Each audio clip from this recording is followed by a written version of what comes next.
this royal throne of kings, this sceptred isle, this earth of majesty, this seat of Mars, this other Eden, demi-paradise, this fortress built by nature for herself against infection and the hand of war, this happy breed of men, this little world, this precious stone set in a silver sea, which serves it in the office of a wall or as a moat defensive to a house against the envy of less happier lands, this blessed plot, this earth, this realm,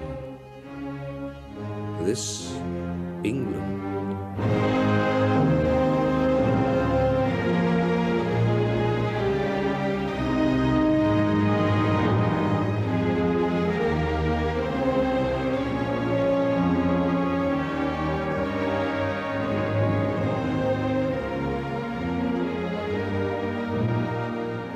Here, in the early springtime light, see the south coast, a sorry sight. Where once was downland, now lie thick, long terraces of purple brick, remembering unpolluted air in days when only fields were there. I learnt to love that England. Very oft before the day was born, or otherwise through secret windings of the afternoons, I dared to rest, or wander like a rest made sweeter for the step upon the grass, and view the ground's most gentle dimplement, as if God's finger touched, but did not press in making England. Such an up and down of verdure, nothing too much up or down, a ripple of land, such little hills the sky can stoop to tenderly, and the wheat fields climb. Such nooks of valleys lined with orchises, fed full of noises by invisible streams.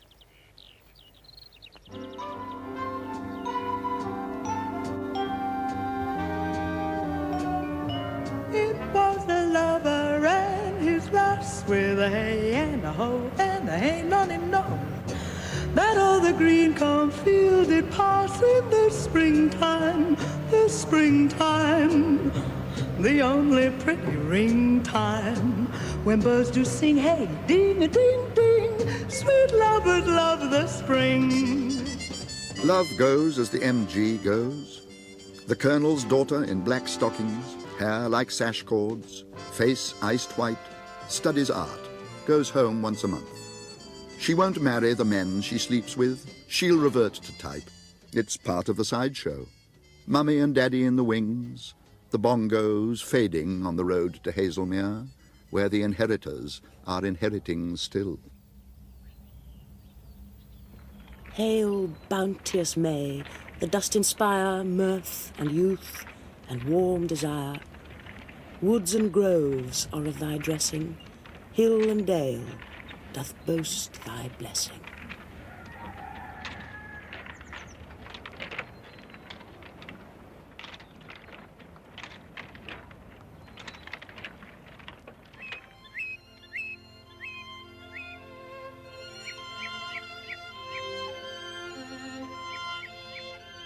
Nothing is so beautiful as spring, when weeds in wheels shoot long and lovely and lush.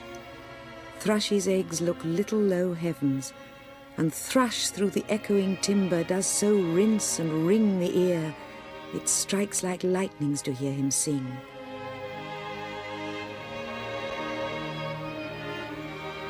The glassy pear tree leaves and blooms, they brush the descending blue. That blue is all in a rush with richness. The racing lambs too have fair their fling. What is all this juice and all this joy? A strain of the earth's sweet being in the beginning in Eden garden. Have, get, before it cloy, before it cloud Christ Lord, and sour with sinning innocent mind and Mayday in girl and boy. Most, O maid's child, thy choice, and worthy the winning.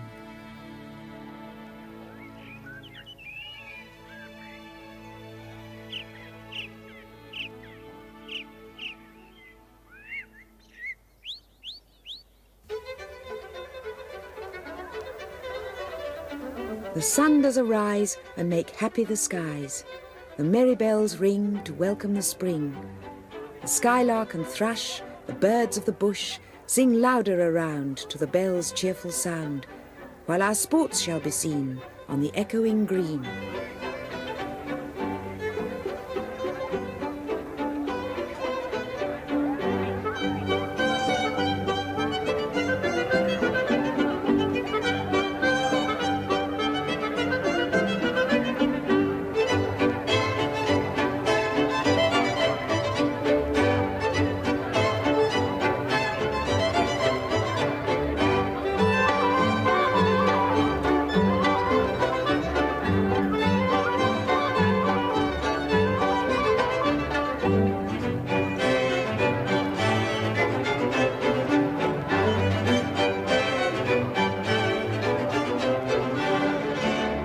John with white hair does laugh away care, sitting under the oak among the old folk. They laugh at our play, and soon they all say, such were the joys when we all, girls and boys, in our youth time were seen on the echoing green.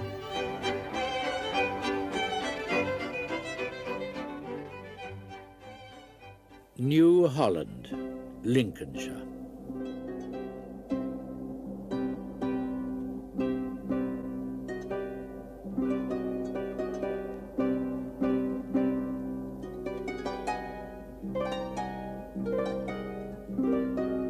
And there the pickers come, picking for town those dancing daffodils. All day they pick. Hard-featured women, weather-beaten brown or swarthy red, the colour of old brick. At noon they break their meats under the rick. The smoke of all three farms lifts blue in air, as though man's passionate mind had never suffered there. This season's daffodil, she never hears what change, what chance, what chill cut down last year's, but with bold countenance and knowledge small, esteems her 7 days' continuance to be perpetual. Cities and thrones and powers stand in time's eye, almost as long as flowers, which daily die. But as new buds put forth to glad new men, out of the spent and unconsidered earth, the cities rise again.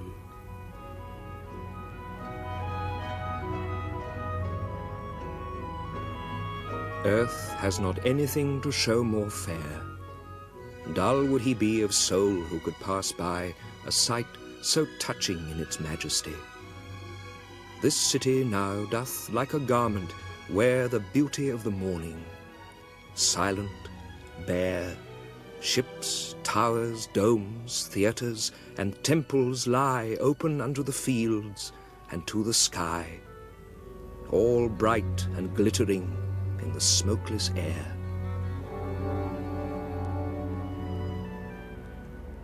Descend, O Belloc's muse, from thine abode to Deptford on the Blackwall Tunnel Road.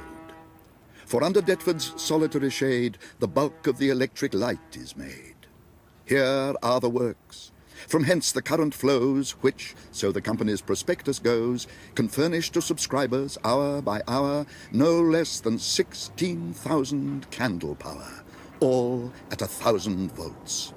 It is essential to keep the current at this high potential in spite of the considerable expense. The energy developed represents, expressed in foot-tons, the united forces of 15 elephants and 40 horses. But shall my scientific detail thus clip the dear wings of buoyant Pegasus? Shall pure statistics jar upon the ear that pants for lyric accents, loud and clear?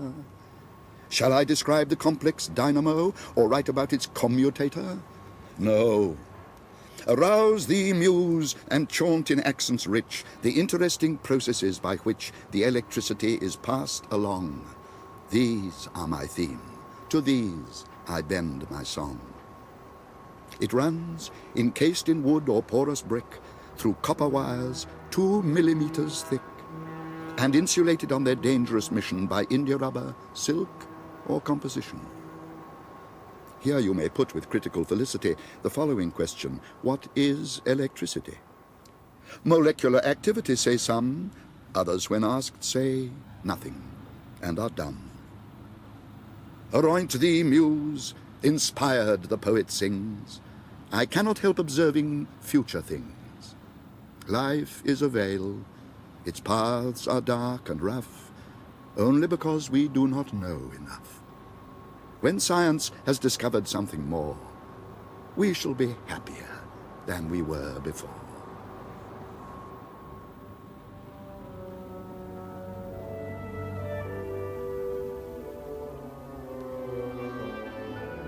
The sky widens to Cornwall.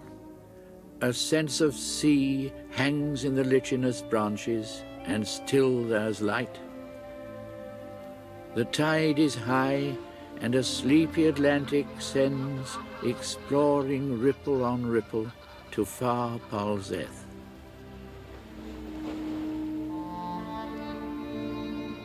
Have the rocks faith that thus they stand, unmoved, a grim and stately band, and look like warriors tried and brave, stern, silent, reckless o'er the wave. Thy way, O God, is in the sea, thy paths where awful waters be. Thy spirit thrills the conscious stone. O Lord, thy footsteps are not known.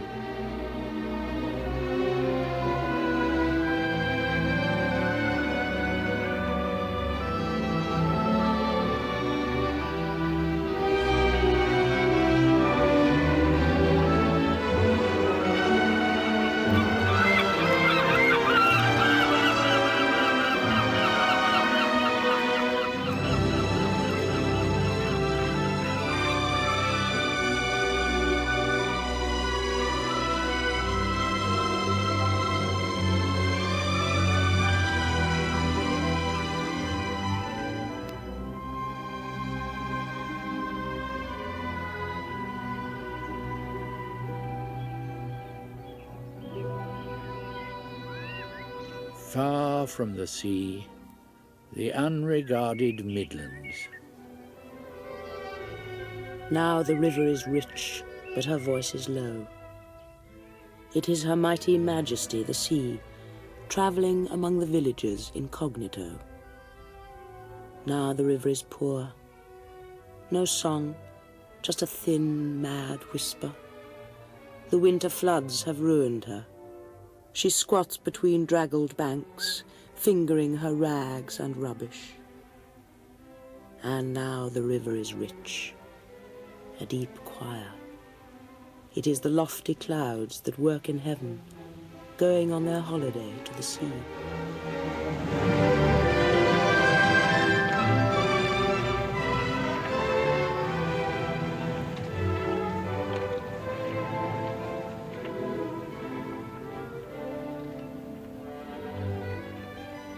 A lovely river, all alone, she lingers in the hills and holds 100 little towns of stone, forgotten in the western wolds.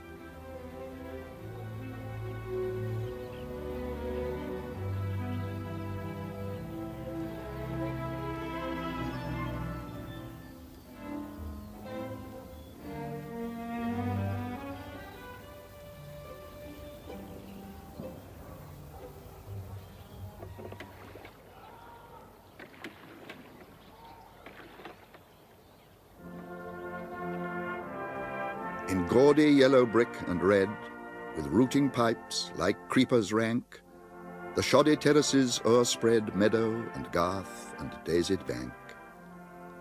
For here dwell those who must fulfill dull tasks in uncongenial spheres, who toil through dread of coming ill, and not with hope of happier years.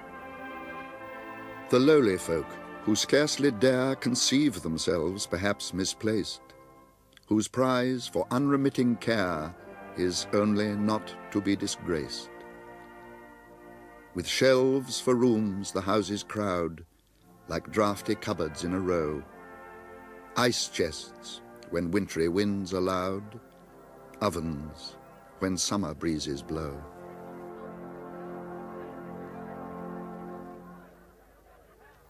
Suburban villas, highway-side retreats that dread the encroachment of our growing streets, tight boxes neatly sashed and in a blaze with all a July sun's collected rays, delight the citizen, who gasping there breathes clouds of dust and calls it country air.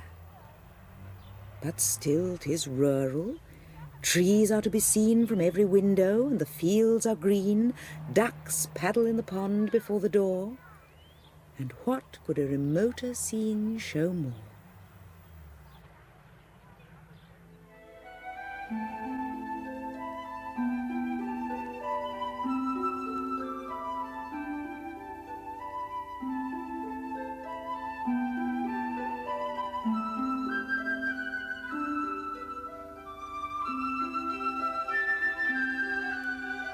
This is the weather the cuckoo likes, and so do I, when showers betumble the chestnut spikes and nestlings fly, and the little brown nightingale bills his best, and they sit outside at the traveller's rest, and maids come forth sprig muslin dressed, and citizens dream of the south and west, and so do I.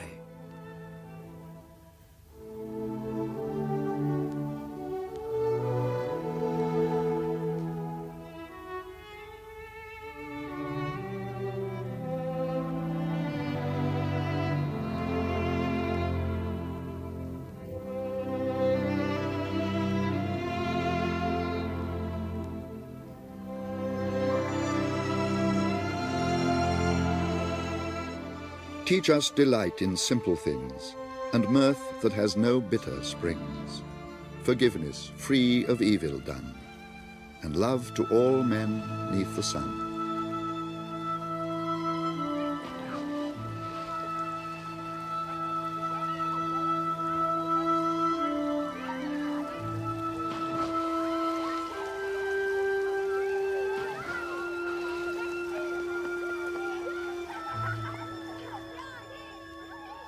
How often have I blessed the coming day, when toil remitting lent its turn to play, and all the village train from labour free led up their sports beneath the spreading tree, while many a pastime circled in the shade, the young contending as the old surveyed, and many a gambol frolicked o'er the ground, and sleights of art and feats of strength went round.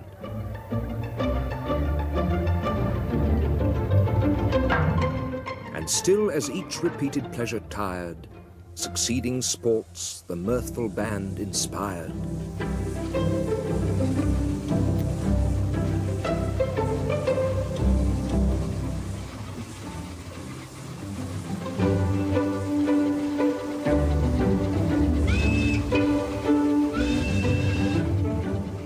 These were thy charms, sweet village, sports like these, with sweet succession taught even toil to please.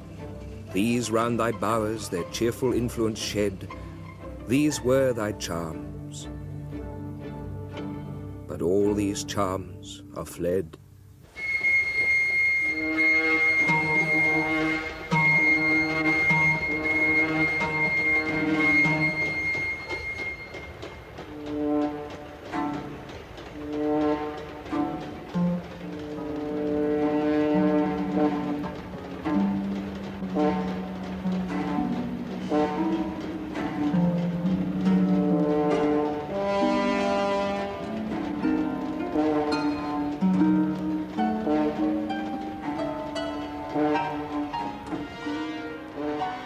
There stood a hill not far, whose grisly top belched fire and rolling smoke. The rest entire shone with a glossy scurf, undoubted sign that in his womb was hid metallic ore, the work of sulphur. Thither, winged with speed, a numerous brigade hastened. Mammon led them on, Mammon, the least erected spirit that fell from heaven. By him first, men also, and by his suggestion taught, ransacked the centre, and with impious hands rifled the bowels of their Mother Earth for treasures better hid. Soon had his crew opened into the hill a spacious wound and digged out ribs of gold. Let none admire that riches grow in hell. That soil may best deserve the precious bane.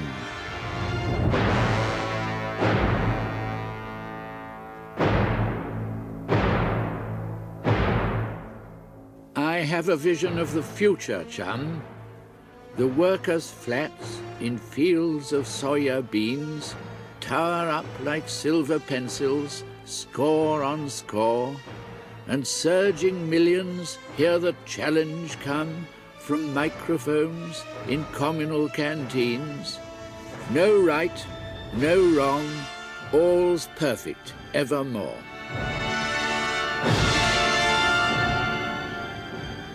Our output's high, and since we have the leisure, we'll try another factory for our pleasure. Redcoats are welcoming, the weather's fine, and holidays come rolling off the line. This is Radio Battling calling. The time is 12:15, and lunch for first sitting campers is now available. Shirl and Sheila just are friends. For boys they do not care. They tell each other secrets in the safety of the air, regardless of what's going on in chalets over there. Every minute must be filled, for time is something to be killed. So exercise the limb and brain by sitting passive in the train.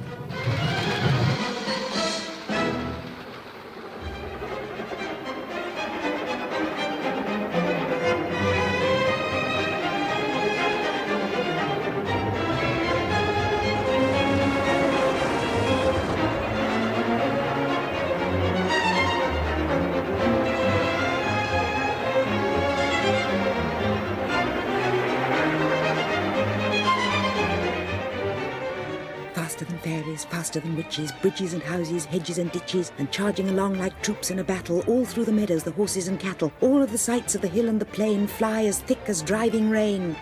And ever again, in the wink of an eye, painted stations whistle by.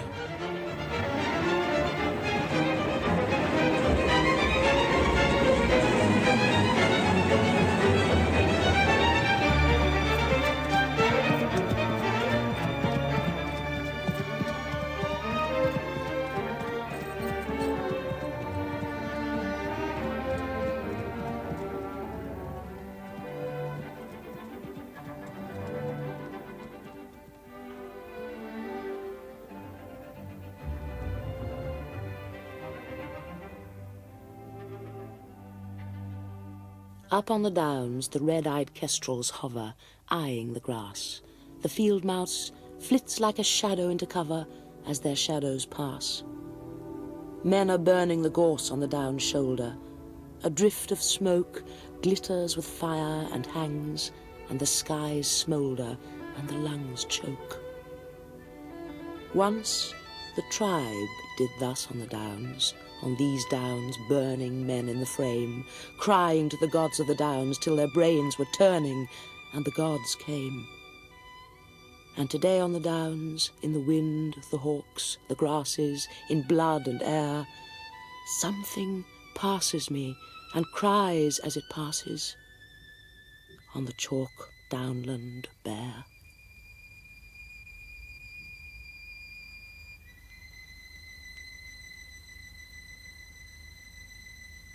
The sea is all about us. The sea is the land's edge also, the granite into which it reaches, the beaches where it tosses its hints of earlier and other creation, the starfish, the horseshoe crab, the whale's backbone, the pools where it offers to our curiosity the more delicate algae, and the sea anemone.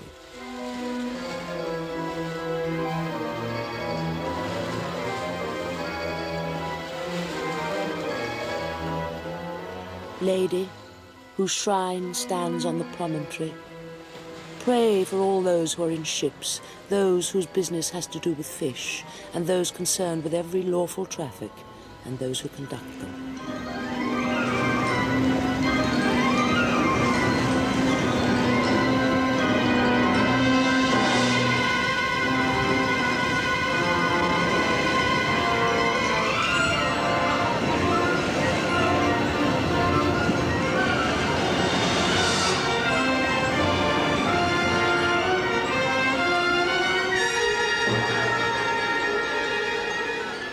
Repeat a prayer also on behalf of women who have seen their sons or husbands setting forth and not returning.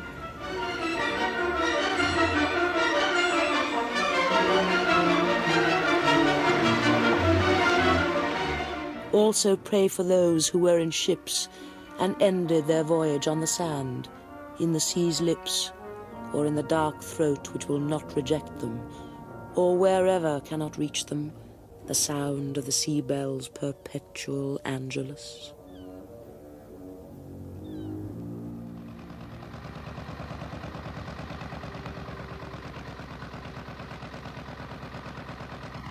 He who by peaceful inland water steers, bestirs himself when a new lock appears. Slow swing the gates, the captive waters rise, another level holds the midland skies. Lock climbs to lock, and sliding into view come acres which the bold John Rennie knew, who led the navigation, mile on mile, past farm and mill and lover-leaned-on stile.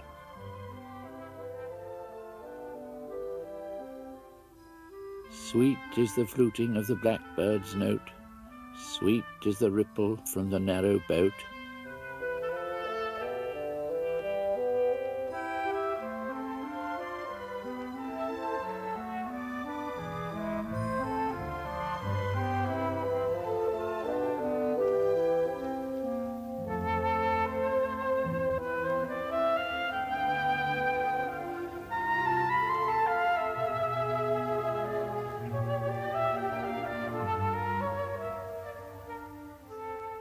Too slow for some, this 19th century grace, but who would travel at the modern pace? Today it seems there's nothing left to do but breathe the diesel as you join the queue.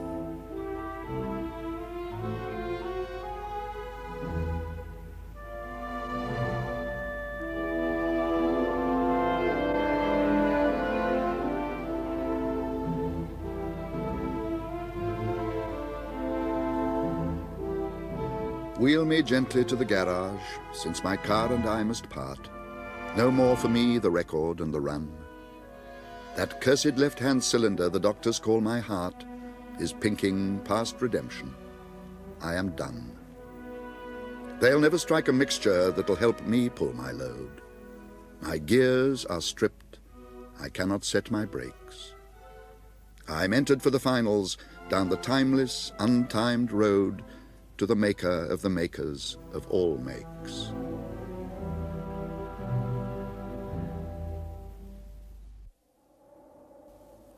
Restful to the feet, grass, thank God. Stone walls and silence, the Pennine Way.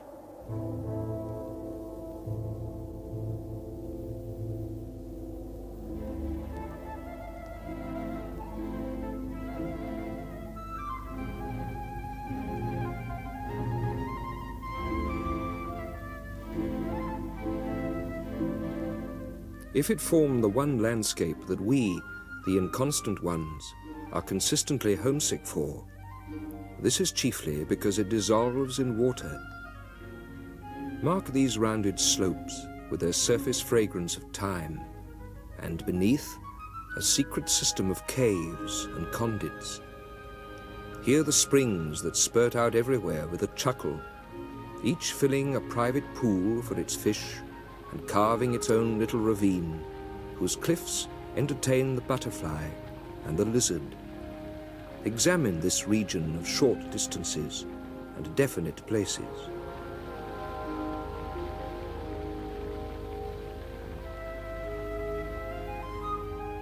Dear, I know nothing of either.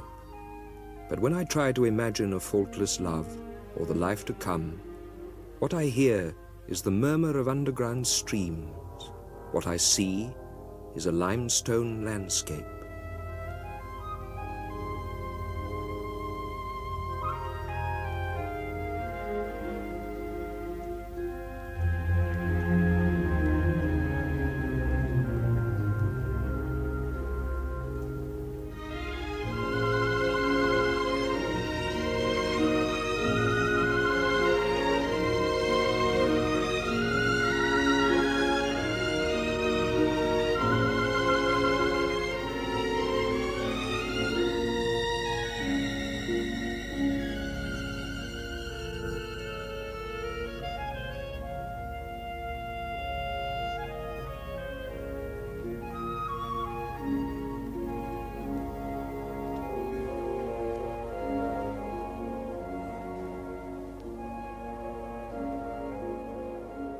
High up to Northumbria and Hadrian's Wall, last outpost of the Roman centurion.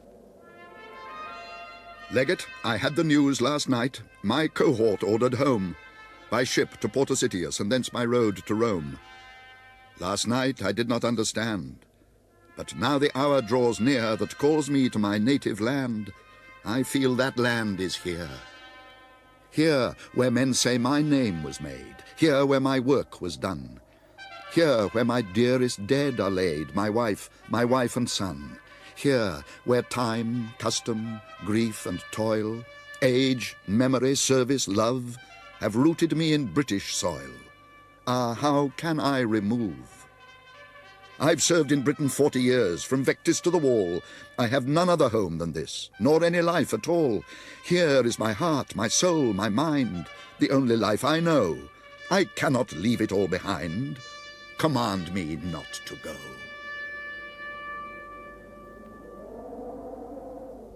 Cumbrous defences of the latest war look just as ancient as those built before Saxon or Norman headed for the shore. Through months, through years, long after the last beat of those atrocities, the hour of sleep to me came rarely charged with natural gifts. Such ghastly visions had I of despair and tyranny and implements of death, and innocent victims sinking under fear, and momentary hope and worn-out prayer. The fear gone by pressed on me almost like a fear to come. And in this way I wrought upon myself until I seemed to hear a voice that cried to the whole city, "Sleep no more!"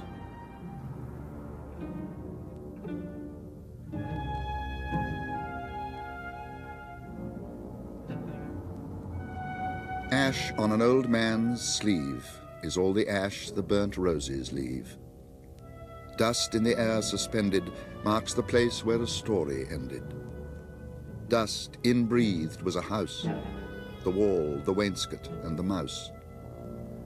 The death of hope and despair, this is the death of air. There are flood and drought over the eyes and in the mouth, dead water and dead sand contending for the upper hand. The parched, eviscerate soil gapes at the vanity of toil, laughs without mirth. This is the death of earth. Water and fire succeed the town, the pasture and the weed. Water and fire deride the sacrifice that we denied. Water and fire shall rot the marred foundations we forgot of sanctuary and choir. This is the death of water and fire.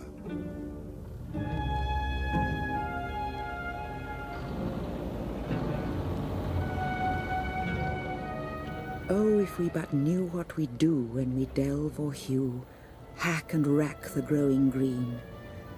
Since country is so tender to touch, her being so slender, that like this sleek and seeing ball, but a prick will make no eye at all. even where we mean to mend her, we end her when we hew or delve. Aftercomers cannot guess the beauty been. 10 or 12. Only 10 or 12 strokes of havoc unselve the sweet especial scene. Rural scene, a rural scene, sweet especial rural scene.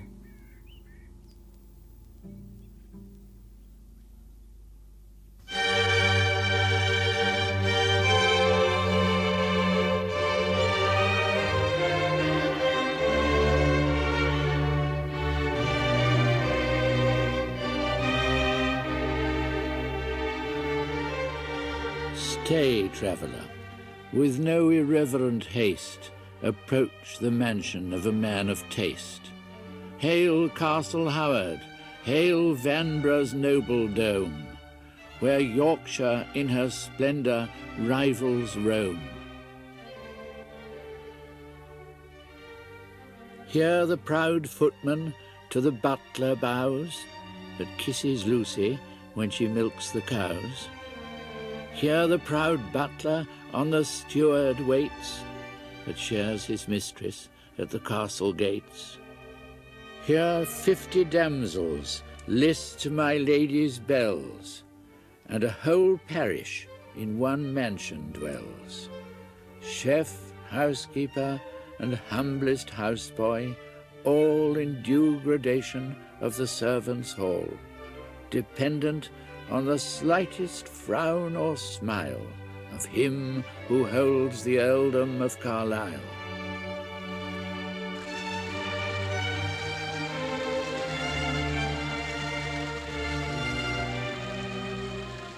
But what are wealth and pomp of worldly state? To yonder mausoleum, soon or late, up those broad steps will go great Howard's dust, a journey no man makes before he must.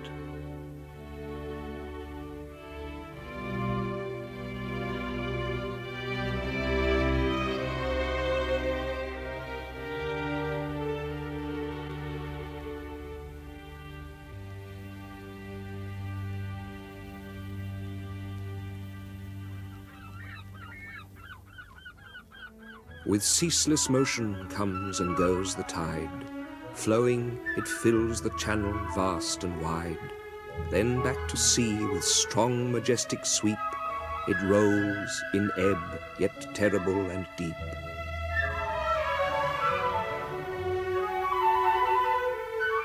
The water only when the tides are high, when low, the mud half covered and half dry. The sunburnt tar that blisters on the planks, and bankside stakes in their uneven ranks. Heaps of entangled weeds that slowly float as the tide rolls by the impeded boat.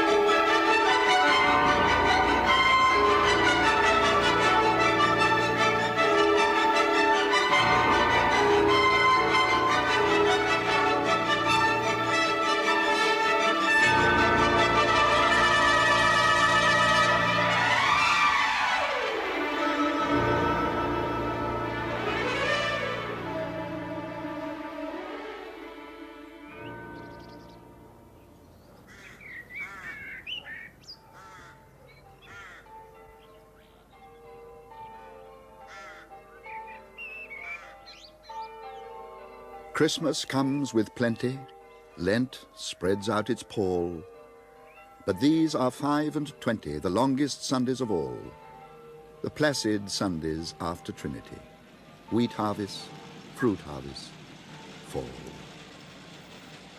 Spring with its burst is over, summer has had its day, the scented grasses and clover are cut and dried into hay, the singing birds are silent, and the swallows flown away. Into my heart an air that kills from yon far country blows. What are those blue remembered hills? What spires, what farms are those? That is the land of lost content. I see it shining plain, the happy highways where I went, and cannot come again.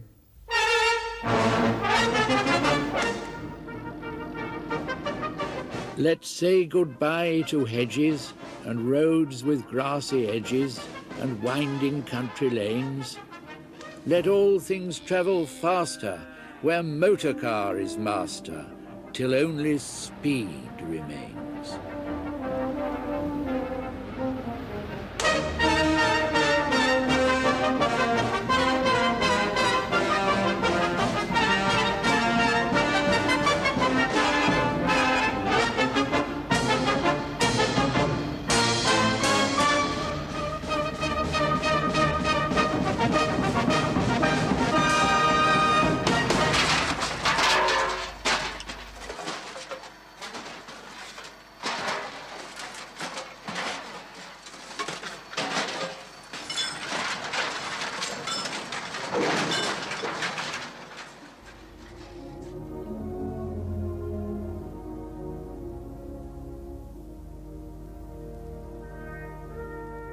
The woods decay and fall. The vapours weep their burden to the ground. Man comes and tills the field and lies beneath, and after many a summer dies the swan.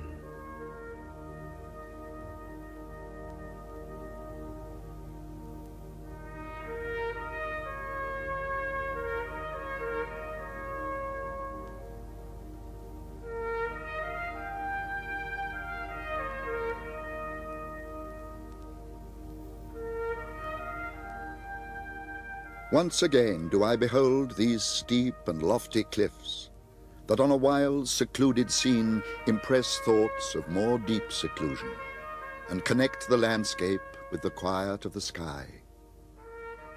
How oft in spirit have I turned to thee, O sylvan Wye, thou wanderer through the woods, how often has my spirit turned to thee.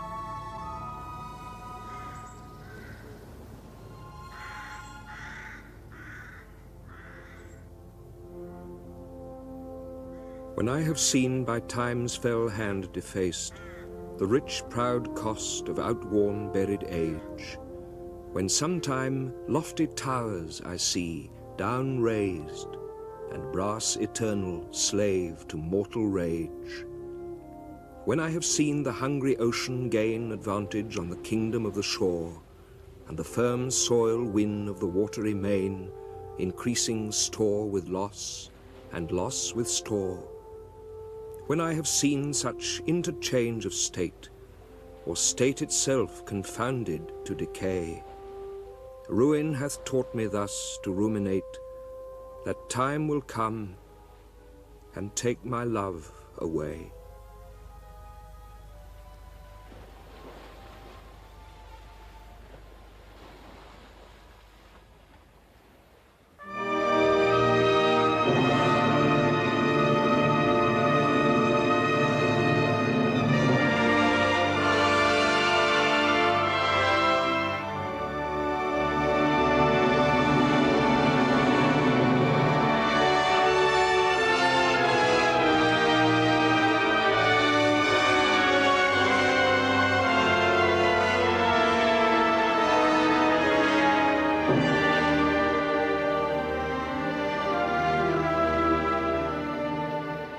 Bleak season it was, turbulent and bleak, when hitherward we journeyed side by side, through burst of sunshine and through flying showers, paced the long vales, how long they were, and yet how fast length of way was left behind.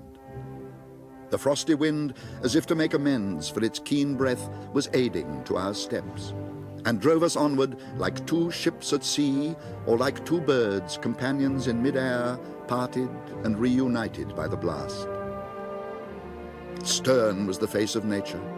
We rejoiced in that stern countenance, for our souls thence drew a feeling of their strength. The naked trees, the icy brooks, as we passed, appeared to question us. Whence come ye? To what end? They seemed to say. What would ye, said the shower, wild wanderers, whither through my dark domain? The sunbeam said, be happy. When this vale we entered, bright and solemn was the sky that faced us with a passionate welcoming and led us to our threshold. Nowhere, or is it fancy, can be found the one sensation that is here. 'Tis, that I cannot name it, 'tis the sense of majesty and beauty and repose, a blended holiness of earth and sky, something that makes this individual spot, this small abiding place of many men, a termination and a last retreat, a center, come from wheresoe'er you will, a whole without dependence or defect, made for itself and happy in itself, perfect contentment, unity entire.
The fox was strong, he was full of running. He could run for an hour and then be cunning.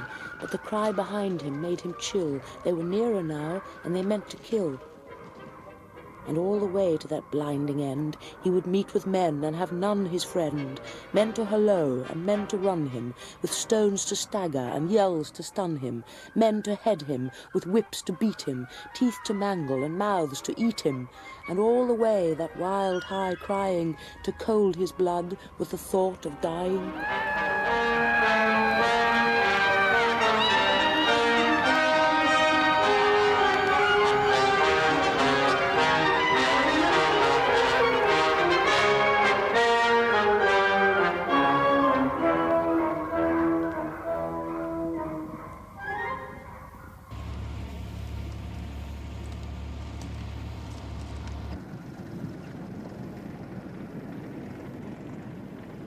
Now is the time for the burning of the leaves. They go to the fire, the nostril pricks with smoke, wandering slowly into a weeping mist. Brittle and blotched, ragged and rotten sheaves. A flame seizes the smouldering ruin and bites on stubborn stalks that crackle as they resist.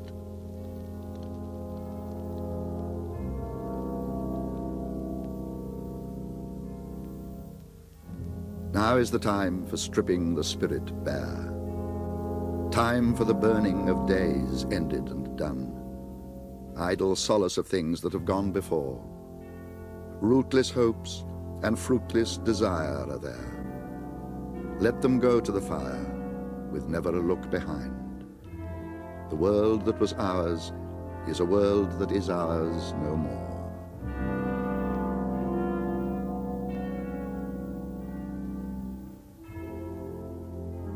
And then the wintry winds begin to blow. Then fall the flaky stars of gathering snow. When on the thorn the ripening sloe, yet blue, takes the bright varnish of the morning dew. The aged moss grows brittle on the pale. The dry boughs splinter in the windy gale. and every changing season of the year stamps on the scene its English character.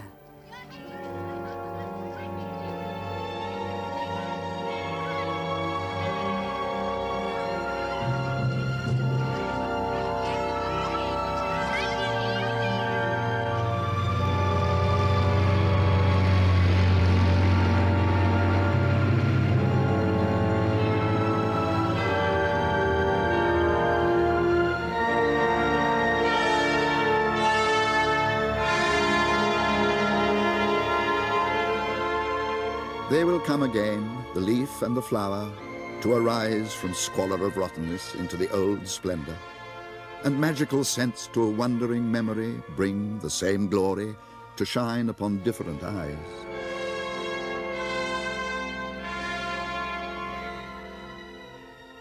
Earth cares for her own ruins, naught for ours. Nothing is certain, only the certain spring.